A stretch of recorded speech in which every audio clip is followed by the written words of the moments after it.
nhanh. Ôi kìa kìa nhanh. Ui chết rồi. Ôi chết mình chết rồi. Ôi chết cái gì rồi. Ôi chết rồi. Cho anh ấy ra đấy. Ôi chết rồi mất tỉnh rồi. Chết rồi. Có là chị bình tĩnh gì đấy. Ui chết rồi. Ui chết rồi. Ông mẹ mất tỉnh mẹ rồi. Tao người cứng nhắc này. Chết rồi người cứng nhắc rồi. Cứu đi cứu. Chờ lên ra tầm máy nhanh. Ra tầm máy nhanh đi lên. Rồi.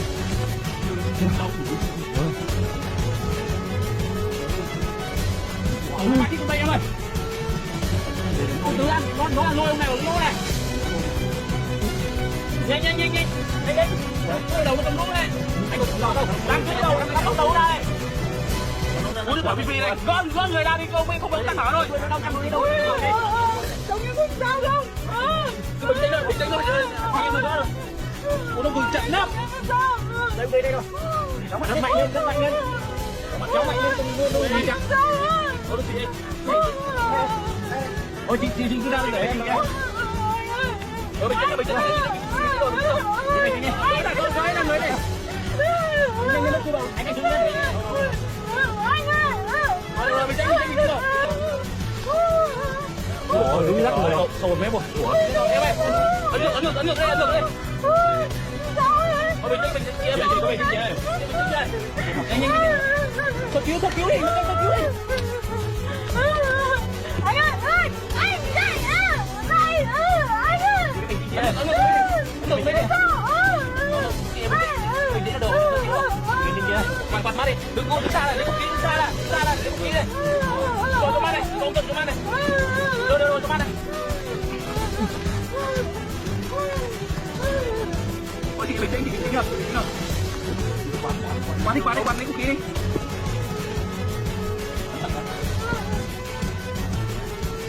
Các bạn là nó nín thở, nó bắt thở kìa. Nắng nóng như thế này rồi. Thế đang làm cái gì ở đây hay là làm gì đây? Ôi đừng căng thẳng lý đây, không bị gì đâu.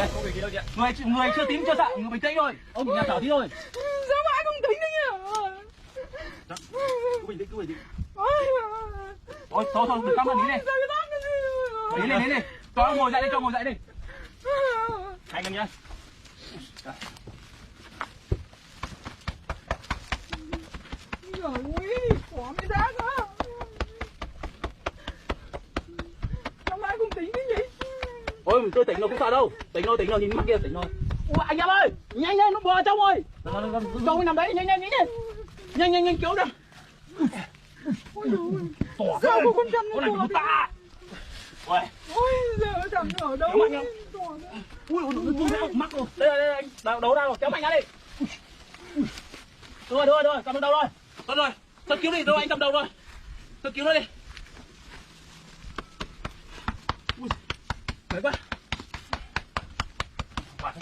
Quạt đi. Tỉnh chưa? Chỉ có tỉnh tí thôi. Cái này là bị ngạt thở thôi. Khi hoạt động là người ấm lại. Không việc gì đâu, người nếu mà sợ nó phải tím tái không sợ. Người chắc anh này còn khỏe đấy. Yếu thì chắc là liêm tuyển thì chắc là gọi là luôn. Ôi mày con chú này nó gồng khiếp quá. Con này hơn tạ anh ạ. Anh giữ được không? Giữ được. Ui nặng quá. Ui nó gồng nặng quá.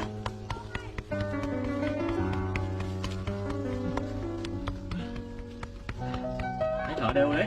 Thở đều chưa? Thở đều đấy. Ôi anh ơi, sao tỉnh chưa? Mắt lắm rồi. Tỉnh rồi. Hoa tỉnh đấy. Tỉnh rồi. Ôi mày quá không sao? Gỡ ý thôi. Rồi. Nực quạt cho anh cái mắt để cho nực cái gì à? Cho dìu anh ra nhá. Rắn với này tuyển chở đi ấy đi. Cho đi chậm tháng. Chở đi chậm tháng đi. Dìu cõng lên. Anh cặp đi. Anh đấy. Nực cõng lên. Mày quá. Ôi. Ê chị.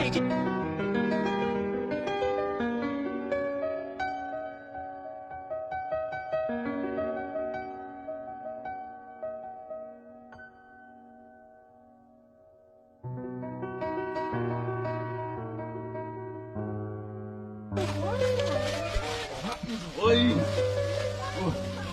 Nhiều. Ê. Từ đại lực nó về đó, chứ hai thằng không làm gì nó đâu. Ôi. Hai thằng không khênh nổi đâu. Đây anh được kìa. Đại lực ấy. Toàn anh. Ui ôi. Ui. Ui, không.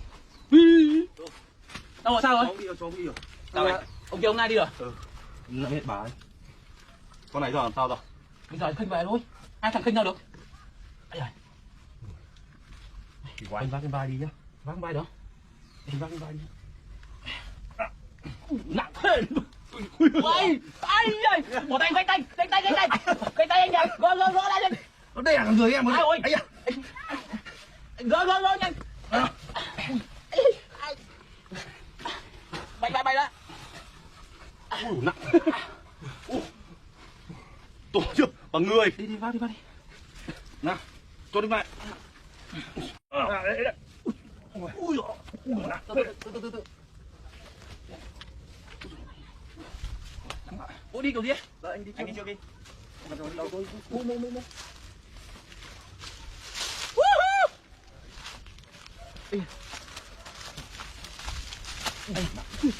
Con này kéo phải hứt tạ đấy. Ô túi rắn thì sao?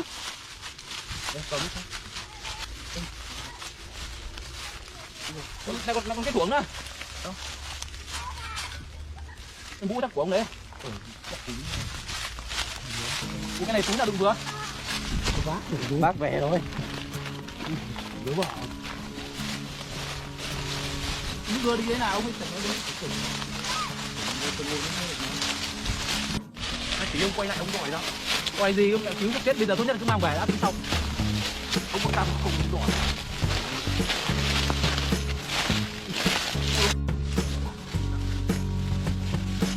Người tớp này. Đi đến mắt này.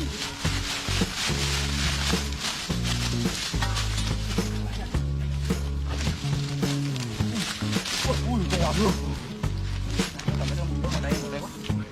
Ui này. Ui. Chưa, con khủng này. To. To. Ui, Mày mà đánh kịp không nhỉ? tí nữa chắc em dùng cái gì. Vừa này nó đói chưa đây. Nó đang đói nhưng mà nó nhìn thấy bố đấy là bố nó thả lên. Nó thở đây.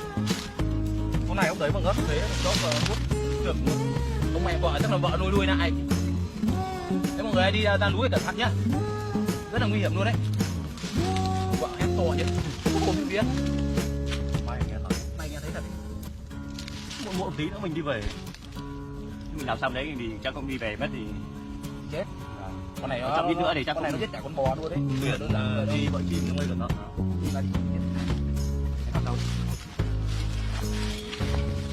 Chìm nó mới cẩn thận, người phải bé lắm.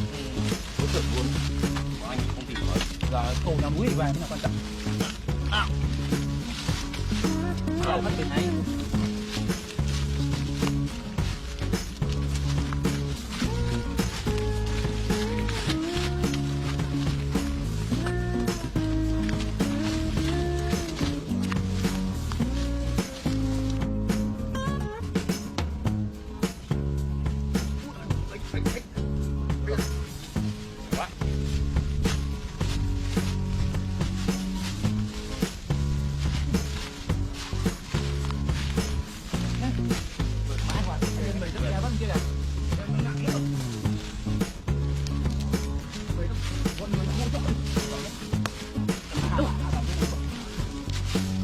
Đó, tôi bằng đùi mình chưa? Mẹ ơi ra. Anh cho thử cái đùi, cái bộ ngón mình cái đùi em. To hơn cả đùi em. Anh cầm đầu vậy. Review. Trời ơi. Có nước cổ. Nhưng hôm nay oai nhỉ, hôm nay dám rồi. Đây mọi người. Hai anh em này. Thôi không đùa nhá, đùa chẳng may nó siết thật đấy bây giờ nhá, gọi người rồi. Bây giờ gọi người rồi. Bây giờ mọi người đợi tí bắt đầu là có người ra. Nó quần chân rồi. Đố anh gỡ ra đây. Đố anh gỡ ra đây. Đấy, còn này bóp đây. Về bóp. Mọi người gọi là mình dừng clip vào đây nhá. Mình dừng đây anh em mình nghỉ ngơi tí, xong bắt đầu tí nó có người ra là có người ra là sẽ đưa con chăn này về, chứ bây giờ ba anh em không thể đưa ra khỏi cái khu vực núi này được. Nó rất là nặng, cái này phải tầm thêm 2 người nữa. Đấy. Mọi người xem mình nhớ ủng hộ anh em mình bằng cách là đăng ký kênh này, like và chia sẻ ủng hộ anh em mình nhé. Mọi người thấy rắn, bất cứ rắn ở đâu, rắn hoặc là bất cứ con vật gì mà có thể làm ảnh hưởng đến sức khỏe anh em mọi người đấy, thì có thể gọi cho mình theo số là 0972 345 658 mọi người nhá. 0972 345 658. Bây giờ thì hẹn gặp lại mọi người những clip sau nhá. Xin chào tất cả mọi người.